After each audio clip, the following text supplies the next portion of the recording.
అంతకుముందు సరిహద్దులో పరిస్థితిపై భద్రతా వ్యవహారాల కేబినెట్ కమిటీతో అత్యవసరంగా సమావేశమయ్యారు ప్రధాని మోడీ.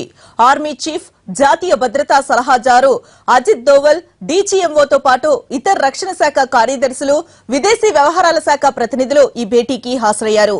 మరోవైపు పాకిస్తాన్ కు ప్రాధాన్య దేశ హోదా మీద ఇవాళ జరగాల్సిన సమీక్ష వచ్చే వారానికి వాయిదా పడింది.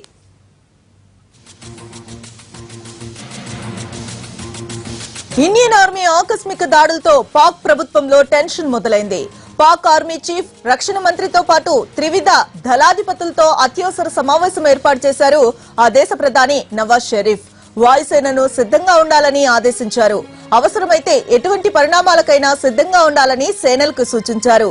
భారత్ దాడుల్ని చేస్తే భయపడేది లేదని, సమర్థవంతంగా తిప్పికొడతామని పాక్ సేనలను ఉత్సాహపరిచారు షరీఫ్.